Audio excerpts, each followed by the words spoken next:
আপনি নির্বাচিত হয়ে সংসদে গেলে যাদের উদ্দেশ্যে যাদেরকে নিয়ে 2008 থেকে 2014 পর্যন্ত সমালোচনা করেছেন তাদেরকে কি মিস করবেন যদি তারা সংসদে না থাকে?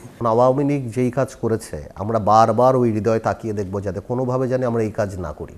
আপনার লাইফে যদি আওয়ামী লীগ সংসদে না থাকে কিন্তু আমাদের কথায় আমাদের চিন্তায় চেতনায়, কারণ আওয়ামী লীগ গত 17 বছর যা শিখিয়ে দিয়ে গেছে, আপনি শুধু ওই কিতাবের দিকে তাকিয়ে যদি মনে করেন যে বাবা এগুলি করব না, তাহলেই তো আপনি সাকসেসফুল পলিটিশিয়ান হয়ে যাবেন। সো আওয়ামী লীগকে আমাদের সবসময় বাম হাতে রাখতে হবে, যে আওয়ামী লীগ কী করেছে এই সময় ওইটা করব না।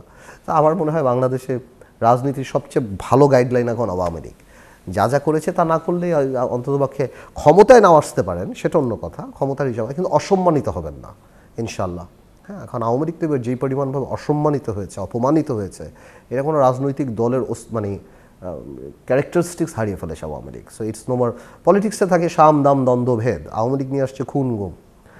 পলিটিক্সে আইদার সাম থাকবে, দাম থাকবে, কিনে নেবেন বা খাতির করবেন বা দ্বন্দ্ব করবেন বা ভেদ করবেন, এই চাণক্যের এই কথা। আর আপনি সাম দাম তো না, একটা হলো আমি আর একটা হলো ডামি।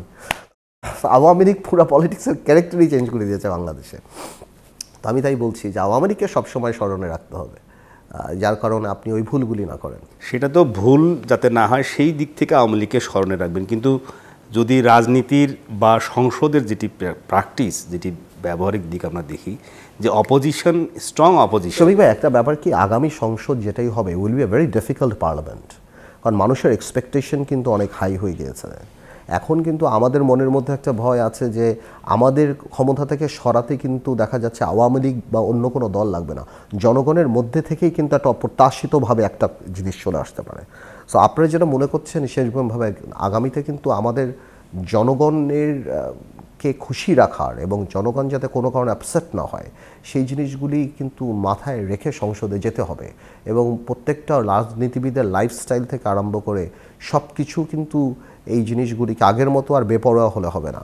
যে এক এমপি দেখা গেল 700 বাড়ি কিনে ফেললো দুবাইতে, লন্ডনে, কেউ 20,000 কোটি টাকা পাচার করে ফেললো, কেউই করে ফেললো না। এই জিনিসগুলি আমার মনে হয় আগামীতে যদি করা হয় তাহলে এটা সুইসাইড হবে, পলিটিক্যাল সুইসাইড হবে।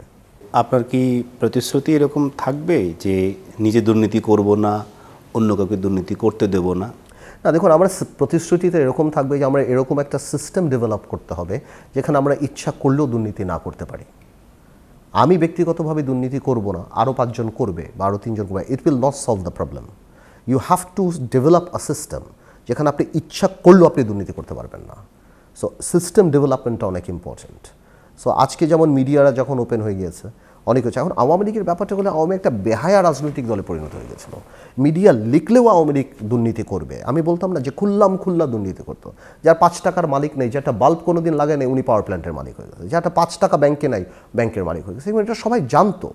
আওয়ামী লীগের এই বেহায়াপনাটা, অর্থের প্রতি যে ওনাদের একটা ইচ্ছা, আকাঙ্ক্ষা, বাসনা, অভিপ্রায়, অভিরুচি, এই যে অর্থ কামাই করার যে কারণটা, তো এই কারণে যে তাদের এই যে সালমান রহমান সাহেবের মতো লোক প্রতিষ্ঠিত ব্যবসায়ী ছিল, দরকার ছিল কি এরকম দুর্নীতি করার? এরকম দরকার ছিল না।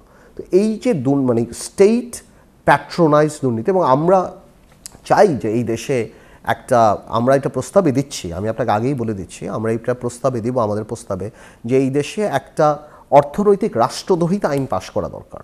এটা খুব ইম্পর্টেন্ট, যে যাদের কর্মকাণ্ডের জন্য বিদেশের মাটিতে আমাদের বদনাম হয়, এই যে মন্ত্রী একজন জাভেদ, উনি 700 বাড়ির মালিক, বিদেশি পত্রিকা ওনার নাম আসছে, এতে আমার দেশের কি রেপুটেশন নষ্ট হচ্ছে না? সো ওনাকে তো আপনি অর্ডিনারি চোর হিসাবে ট্রিট করতে পারবেন না। হি ইজ এ স্পেশাল চোর, and for that you need special law. আপনি বুঝতে পারছেন ব্যাপারটা? এই যে লোকগুলি, যারা হাতে গোনা 4-5 জন লোক দেশের ইকোনমিটা ধ্বংস করে দিয়েছে, তো এদের জন্য আলাদা ব্যবস্থা আমাদের করতে হবে। তো আপনি, আমাদের বিশ্বাস যে আমি তো আমার জায়গা থেকে কথা বলবো, আমি আমার জায়গা থেকে করে ধরবো, আর বাকিটা তো সময় বলে দেবে। তো আমার বিশ্বাস যে এই ধরনের দুর্নীতি বাংলাদেশে আর কখনো হবে না।